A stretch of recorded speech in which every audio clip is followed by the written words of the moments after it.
Welcome back to The Explainer. Today we're diving into the secrets of a truly stunning flower, the shrimp orchid. Yeah, you heard that right. It's gorgeous, people throw festivals for it, but its name is, well, a little weird. So let's figure out what's going on with this beautiful, kind of baffling flower. I mean, seriously, what's beautiful, rare, and named after a crustacean? It's a great question, right? You picture this delicate, elegant orchid, and then you think of a shrimp? So what is this flower really? And how in the world did it get that name? Okay, let's solve this thing. The clue to this mystery isn't in the beautiful flower you see. Nope. It's hidden down below, under the soil. And here it is, 새우란. In Korean, that literally translates to shrimp orchid. And the reason, well, it has absolutely nothing to do with the flower itself. It's all about its root, or more specifically, its rhizome. If you look, you can see it grows in these connected, curved segments, just like a shrimp's back. Isn't that wild? And here's another cool thing.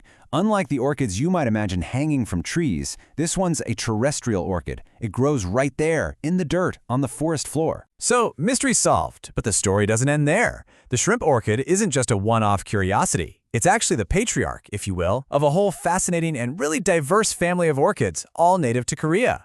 How diverse? We're talking 8 different kinds. That's right, 8 officially recognized native species in Korea.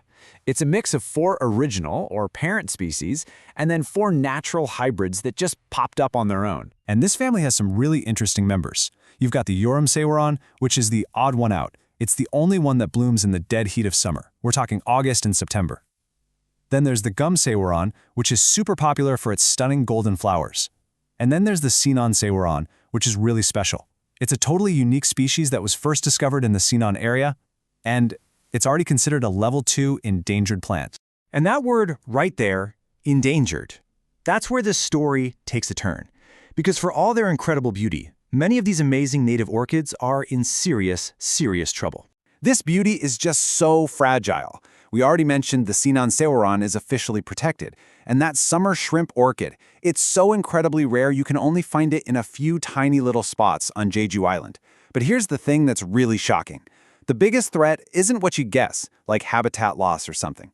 No, the main problem is illegal poaching. People, hobbyists, and collectors literally going out into the wild and digging them up. This quote just says it all. Because of orchid hobbyists, the wild orchid is facing a crisis of extinction. Think about that for a second. The very people who love and admire these flowers the most are the ones driving them to disappear forever. It's a tragic irony, right? This demand for rare, wild plants has pushed them right to the edge. But this isn't just a story about loss. It doesn't end there. Because in one place, the Sinan region, an entire community decided to step up and fight back, to become the orchid's guardian. So let me introduce you to Sinan County. It's this incredible archipelago, made up of more than 1,000 islands. It's not just pretty, it's a UNESCO biosphere reserve. And get this, it's a natural home to 9 of the 22 endangered orchid species found in the entire country. 9 of them. So if any place was going to lead the charge to save them, this was it. And they are not messing around. The county's Agricultural Technology Center is basically a Noah's Ark for these plants. They have over 35,000 genetic resources stored there. 35,000! That makes it the biggest, most important preservation site for these orchids in all of Korea, period. And this didn't just happen overnight. This has been a long-term mission. Just look at this timeline. It all started way back in 2013, just with simple exhibitions to get people to appreciate their local orchids. Then, in 2014, they rolled up their sleeves and got into the serious science of tissue culture. And all that hard work paid off. By 2023, they launched the first ever nationwide Shrimp Orchid Festival. And just this year, in 2024, they made it official. The Sinantseuran is now the county's official flower. How cool is that? It's such a powerful symbol of local pride. So, you might be thinking, why all this fuss over one type of flower?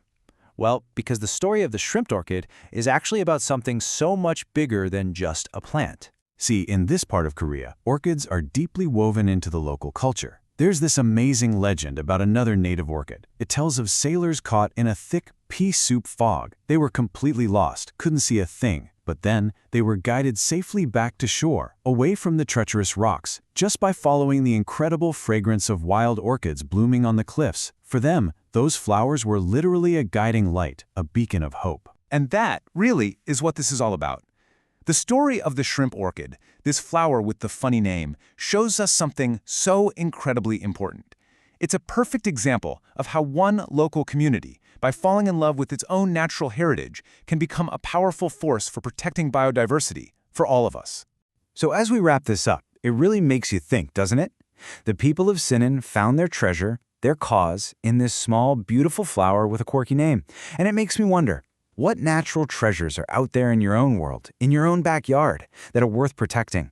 What's just waiting for a champion like you?